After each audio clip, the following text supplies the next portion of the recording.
What is good, all you cool cats and kittens? This is your Commissioner Tim back at you with the Week 6 recap, Week 7 previews, a fun little new section, and obviously power rankings to wrap them all up. What a week!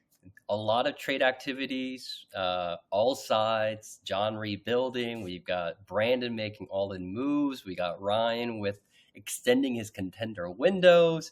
I'm over here like, can I make some other moves too?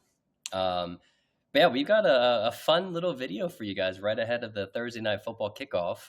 So we'll get started with our first section on looking over the Week 6 matchups recap. Starting with matchup number 1, it was Trust the Process against Kevin Yip. Kevin scores the league lowest. Obviously, Sleeper had this going my way, and I picked myself to win. I move up to 4-2, tie for second, and Kevin drops his second straight, moving down to 3-3. Second matchup was Full Jerry against Mr. Ambassador. This was really, really interesting. If Full Jerry had picked up a win here, he'd be in a weird, precarious situation, sitting at 3-3, even though he's trying to rebuild. But Mr. Ambassador pulls off a pretty good win here. Both teams are now at 2-4. Sleeper had this going over to Full Jerry. I got my commissioner pick right, going for Mr. Ambassador. Matchup number 3, we had Two Shots No Cup against Mocked Meerkats. Eve, my boy, you did it. You pulled off the biggest upset in CCK, knocked off the defending champion from the perfect season start with his first loss of the season, moving to 5-1. Meanwhile, Two Shots No Cup sitting at 2-4. He's just a game back from the 6th seed, believe it or not.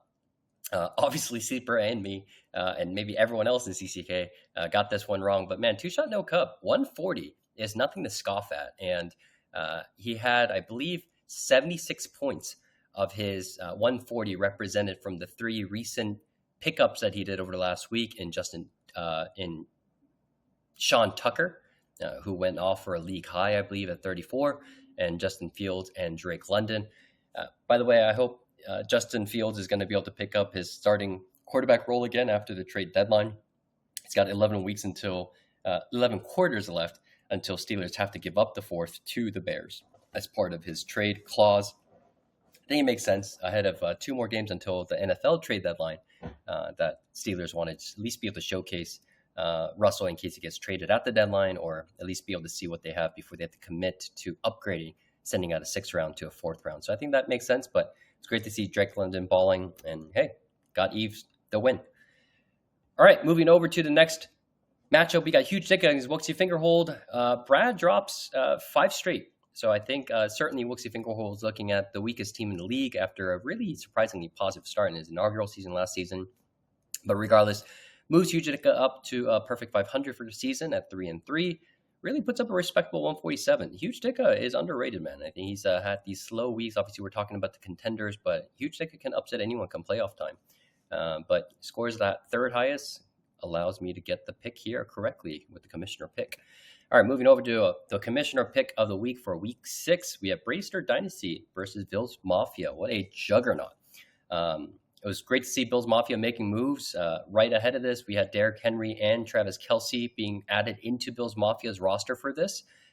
Gets him his 3 straight, starting 1-2 for the season, now sitting at 4-2, along with having Bracester Dynasty move down to 4-2. So we got 3 teams tied for second in the league. Sleeper had this going 50-50 both ways, and I got the commissioner pick correctly, picking my boy Bills Mafia, who also sets the league on fire with the highest output for this season or this week at 170.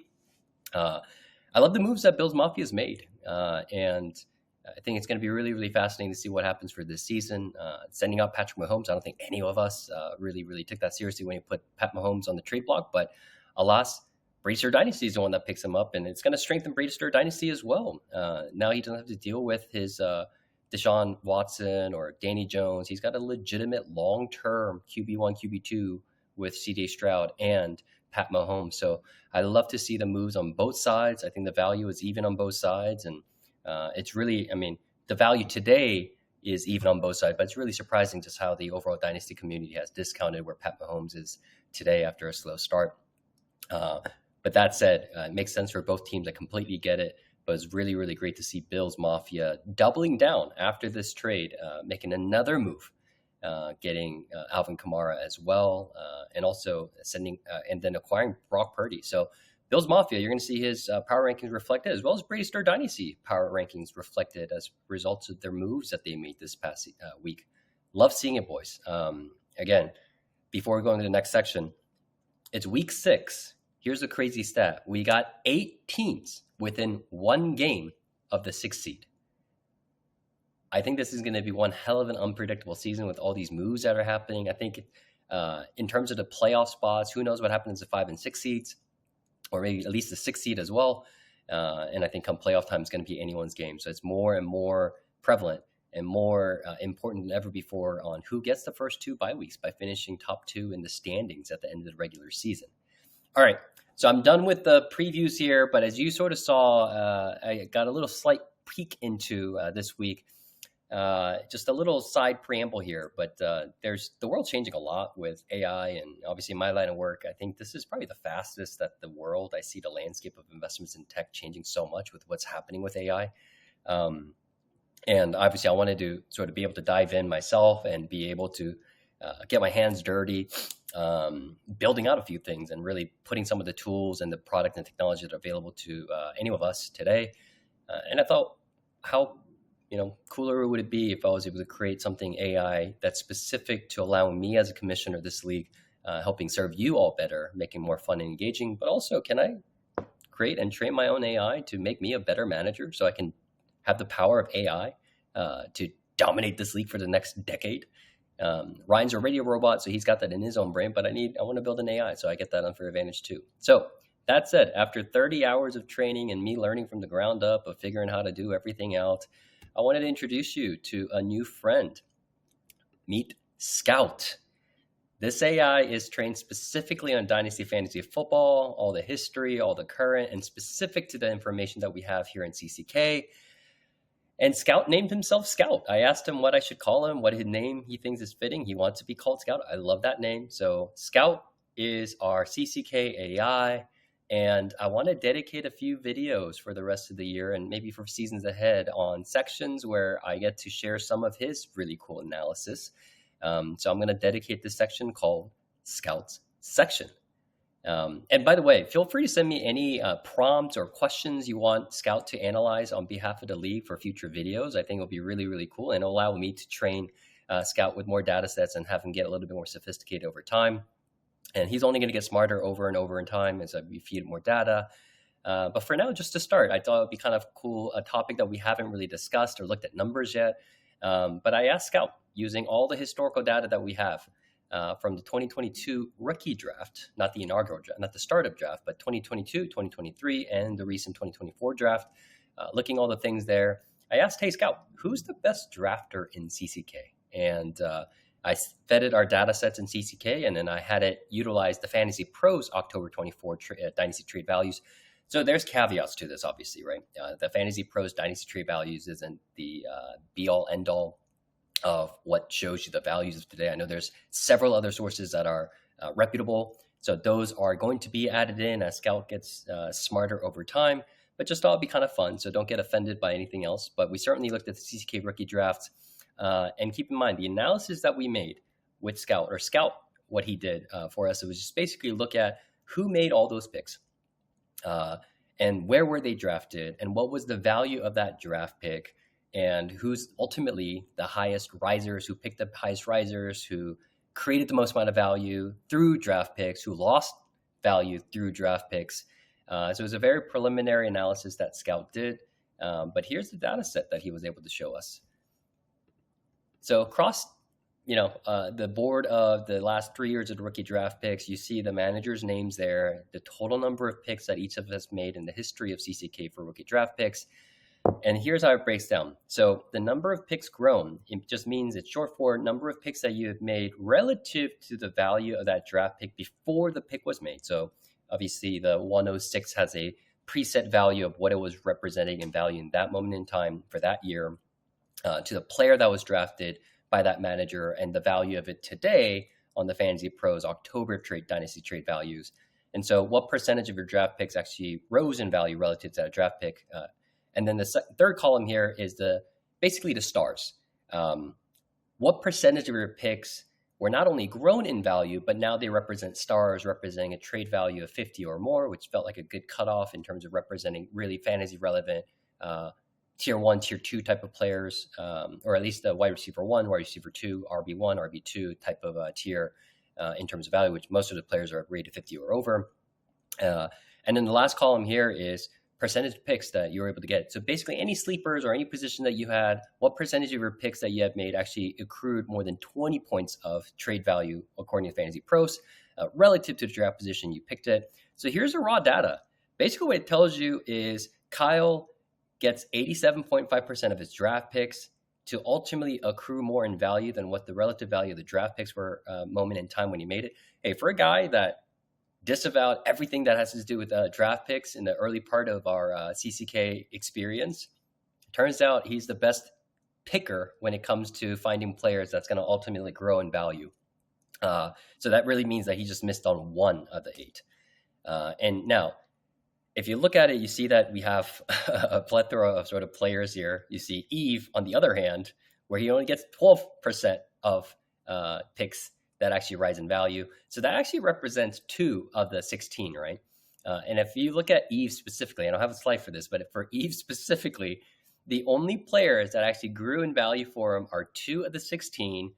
And you probably know what number 1 is. I'll talk about that in a minute. But number 2 rose by, it was a mid-round pick that basically rose by like 2 or 3 points. So that's pretty minimal. So he's only hit on Jaden Daniels, and I thought that was kind of funny. But hey, it works out because you got the QB1 in Dynasty Fantasy. So hey, swing big, get strikeouts, whatever it is. But when he hits, he gets the home runs. And then the number of picks, basically who are the most relevant sort of Dynasty cornerstones, so to say, that was a result of your own draft picks. I think you see Kevin and me sitting at the Kevin, Kyle, and I sort of sitting at the top there in that tier. So having 40%, so 4 out of 10 picks that I personally made, who are now Dynasty cornerstones that's on my roster. I thought that was really, really cool to see. And I thought the last column here, percentage picks with 20 plus rise, meanwhile, the third column of the 50 plus and grown sort of represents it's going to be more skewed towards the people who had picks in the earlier rounds or had draft picks that were early, because it's easy to get growing picks and also over 50 if you had the 102, 103, for example. But here's the column of sort of the sleepers all over. So the best sleeper pickers are Kyle too. So 37% of his picks have rose more than 20 points. And you see guys like Brad at 20, you see Kevin like 30. So I thought this was a really cool thing, and just sort of further breaking down a little bit in terms of just outside of the managers, some of the players that are notable. I had Scout talk about the top 3 best draft picks and top 3 biggest disappointments. Jaden Daniels, obviously CJ Stroud, and Puka Nacua. Those are the 1, 2, 3 in terms of the value increase relative to their positions of the draft picks. And then top 3 are Traylon Burks, Sky Moore, Isaiah Spiller. Brandon gets a little shitted on here because he picked both Traylon Burks and Sky, but the reality is outside of Sky, I traded for Traylon, and I paid more arguably for that trade value to get Traylon Burks. So really that value decrease that he saw was actually impacted by me that I got to feel. So I just thought this was a really, really cool section. I've been chatting with Scott quite a bit, so there's a lot of hidden information that I got through the analysis that's making me a better manager. So hey, if you want this upside, ask Ryan or create your own AI robot. But I had Scout also give us a one-liner of the tendencies and the prowess of our draft picking power across the league of all 10 managers. I'll give one sentence for all 10 managers just to make this fun. So Scout says, Brandon loves high risk. He's a high reward drafter with major hits like CJ Stroud, but significant misses like Traylon Burks. Okay, fair. John, full Jerry. And by the way, Scout right now obviously isn't super sophisticated, so it's kind of funny that he refers to John as John full Jerry, whereas he has some names like Brandon, where it just says Brandon. So it's kind of funny how even he's picking up that we like to call John Jerry. And in some of my interactions with Scout, Scout actually refers to John as Jerry, not even his teammate full Jerry, which is really funny. All right, so for John, conservative drafter, avoiding big busts, but often missing out on breakout talent. Okay, fair. Eve, he's a hit or miss drafter with Jaden Daniels as standout success, but few other impactful picks. I think that's a very nice way to describe it. Really, he's just hit on one, but he's hit a home run there with Jaden Daniels. You got Kyle. He's a value-driven drafter, excelling at extracting value from mid-round picks like Tank Dell. Very fair. Kevin, he's safe and steady, focusing on solid, reliable picks that maintain or grow in value. Okay. Tim, strategic and balanced, consistently finding top tier talent while avoiding major busts. Well, I put a caveat there. I traded for Traylon Brooks at draft day, basically. Sergey, high volume drafter, often taking risks, but hitting big on a few key players like Kyron Williams. Okay. Ryan, he's a rebuilder focusing on long-term prospects with patience, but often missing immediate value. I don't know why Scout thought Ryan's a rebuilder. Obviously, I haven't plugged him into the current team standings yet. I just only had to look at the draft pick, so he's not necessarily quite there, but thought it was kind of funny that in terms of just the focusing on long-term prospects with patience. And certainly we see that with the trade stuff that he's making. Sometimes it doesn't make sense, but it's extending his contender window that we see in the trades that he makes. All right, moving over to Travis. He's a risk taker, boom bust strategy that swing between breakout hits and disappointing picks. Brad, he's a master of late round steals, finding gems like Puka Nacua while maintaining a balanced draft approach. Okay, so Scout's going to have his own section for a few videos for the rest of the season. I think it's going to be pretty fun to do it. So send me some prompts if you have any questions that you want to ask Scout and have him analyze for us. Again, it's going to help me train Scout to be more sophisticated, smarter, better, and equipped. Ultimately, anything you ask it that I get to feed it, it's just going to make me a better manager. So definitely ask away. All right, so that brings to the regular cadence of the rest of the videos. We got the Week 7 matchups coming ahead. Obviously, we got 5 here. Starting with matchup number 1, we had Full Jerry against Bills Mafia here. I don't know, my face is so big here, but we had Full Jerry against Bills Mafia. Sleepers got this going 68%. Not going to argue. I think Bills picked this up. I would also argue Bills Mafia has a chance to have the highest rest of season points for with the trades that he's made. So definitely gunning with Bills Mafia here. I think Bills Mafia pulls up 4 straight, moves up to 5-2. Next matchup, we had Kevin against Moncton Meerkats. I don't see Moncton Meerkats dropping 2 straight. Who knows? Kevin pulling off another upset here, just like Eve did. Anything's game. If you score less than 90 points or 100 points, like what Moncton Meerkats does, a lot of teams can beat you, especially with the parity that we're seeing in this league relative to last year. But Sleeper thinks it's going that way. I'm not going to disagree. I think Moncton Meerkats picks it right back up. Moving over to the next matchup, we got Huge Dicka against Two Shots No Cup. Sleepers got this going 80% to Huge Dicka. I'm not going to disagree. I think Huge Dicka, with this win, is going to solidify himself as at least a 5th seed, certainly locking himself for playoff seeding for this year. Moving over to the 4th matchup, we got Mr. Ambassador going to Wooksy Fingerhold. Battle of the rebuilding teams here. But I think Wooksy losing 5 straight. Sleeper thinks Mr. Ambassador is going to pull this off, 72%. I've got this going Sergey's way as well, but who knows with the moves that Mr. Ambassador wants to make, especially with the trades that he's done. So this is really just a toss-up for me. But again, irrelevant. And I think both of those teams really, really want to make sure that the rosters are set up in the spot that come toilet bowl, their best balls are going to allow them to be able to have the draft pick lottery odds that they're seeking for. All right, moving over to the last and the final matchup, which I've gotten as a commissioner pick of the week. We got the 2 relevant playoff matchups here between teams, 2 of the 3 teams that are tied now at second, at sitting at 4-2. Trust the process against Brady Stir Dynasty. Sleepers got this going 61% my way, and I think that's because it was before Brady Stir Dynasty's trades, and I think there's some buys. I actually have this pretty tight. I really like the Mahomes pickup for Brady Stir Dynasty. Meanwhile, me, on the other hand, I've traded away some of the players that are fantasy relevant for me. So I've got this going to Brady Stir Dynasty. I'm going to disagree with Sleeper here. I think Brady Stir Dynasty is going to move to the 5-2. And that brings us over to the power rankings heading into Week 7, boys. All right. So there's a lot of movement. So I've broken down to a few slides here. We got movements at the bottom. I got to move Two Shots No Cup. Man, you put 140, and I think it's back-to-back good weeks for Two Shots No Cup. So you put up performances like that, I'm going to move you up. Wooksy Fingerhold drops a spot. So there it is. And all 3 teams experience increases in their playoff odds. So it's no longer stuck at 1%. I don't know why Wooksy Fingerhold moved up a spot or percentage-wise, but that's what Fantasy Pro says. All right. Then we got the next 3 teams. Huge Dicka staying at 5, as he was last week. But now he's got a 95% chance, an increase of 18% in playoff odds. So up from that, I think 77% that he was at. So I think, Huge Dicka is going to get very, very close to a lock, especially if he pulls this win off this week against his matchup. I think this is going to be a really, really good thing. Sitting at 4-3, he's going to be pretty much a lock there. I got to move Kevin up, especially with the trades that Full Jerry's made since last week. Full Jerry's significantly gotten worse from a contender redraft format standpoint, trading away Trevor Kelsey, Derrick Henry. I'm sure he's going to be in the market for making some more moves as well. So obviously we know that Fulgeri is rebuilding. So I just don't necessarily see his points for representing the rest of the season output. Meanwhile, you got Kevin, who is sitting at 3-3, tied for sixth, and also likely, I'm assuming, going to be pushed into the playoffs a la Hutica last year. And they've got Fantasy Pros has Kevin and Fulgeri tied at 44%, with Fulgeri moving down quite a bit from a percentage standpoint. So I think this is going to be reflective of who I personally have at the 5-6 for the rest of the season as well. All right, so we got a lot of movements at the top four. Say what you want to say about the drops. Obviously, I'll put it this logic.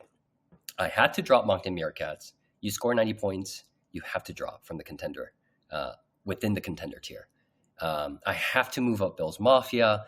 I really wanted to move him up to like number 2 or so, but his roster's still new. Who knows? And I also did this before the Alvin Kamara pickup and the Brock Purdy pickup. Man, Bills Mafia, speaking of which, has made a lot of transactions this week. I do think Bills Mafia is going to be finishing the rest of the season as 1 or 2 at worst in terms of the rest of the season's points for. But in terms of where his points for sits today, 4-2, keep in mind that's a tiebreaker as well. So I've got Bills Mafia sitting at 2. And just the nature of those two movements, we just end up moving Bracer Dynasty and Trust the Process 1 spot. Not necessarily saying anything about the teams that's done. If anything, right now I actually would have myself at 3 behind Bills Mafia, solely because of the trades that Bills Mafia has made, but also the trades that I've made in sending out players that are fantasy relevant for me this season as well. But we'll see what happens. On this point, before I talk about wrapping up for this video, I also want to talk about sort of the players at large. I love that Bracer Dynasty is continue to extend their contender window. Maybe Bracer Dynasty is never the favorite heading into playoffs to win it all, but he's always going to be a shoo-in for the playoffs and one of the top 3, top 4 teams at worst. And I love what he's done, picking up, sending away an aging Alvin Kamara, and being able to pick up Patrick Mahomes, especially to solidify his QB1, QB2 positions, like I said earlier. And I think their dynasty is going to be well deserving, and I would not be surprised if he, is in the playoffs or wins, this season. Trust the process for me, myself. I think I'm really worried about. I'm hoping, especially with the trade for Justin Fields. I did not think the Cardinals' offense was going to be this bad. So I'm a little wary around my QB2, QB3 position.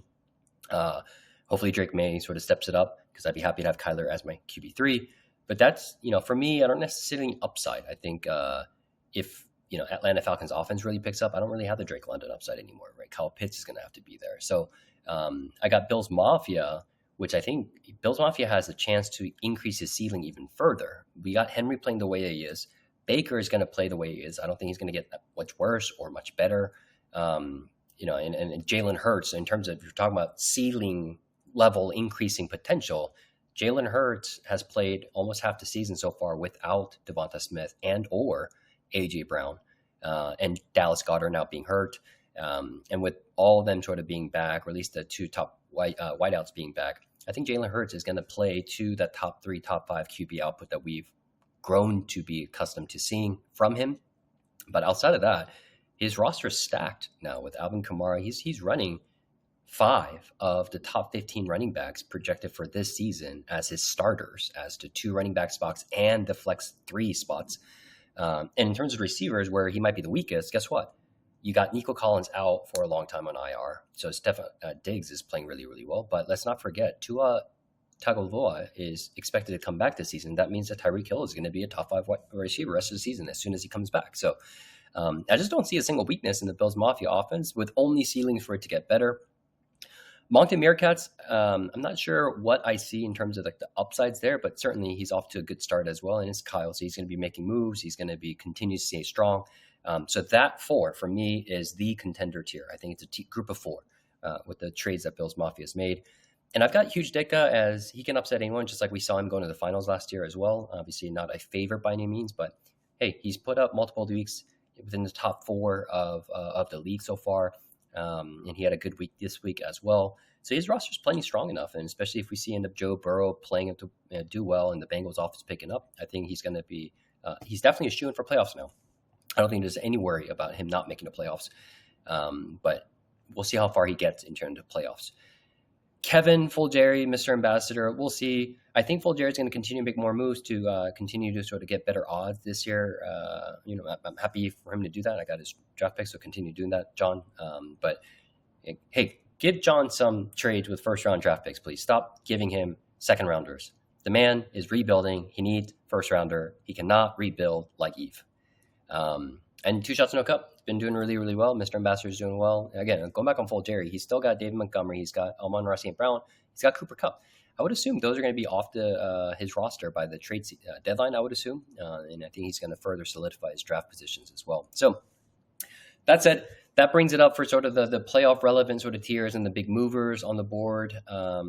And I want to wish you guys good luck Thursday Night Football. Enjoy the Sunday night games. And Monday, I'm heading out back to Korea tonight from Vegas. So I'm back to watching Sunday night games at 2 a.m. local time. But I'm excited for how the season's shaping up, all the activity that's happening. NFL trade deadline is happening in the next 2 weeks. I think it's week 9, after week 9, right after week 9, November 5th. And we got our own trade deadline coming up soon as well, a couple weeks after. So enjoy the games, boys. Love being in this league with you. And remember to send me some prompts and questions you want Scout to analyze for us or in future videos. That said, peace, boys.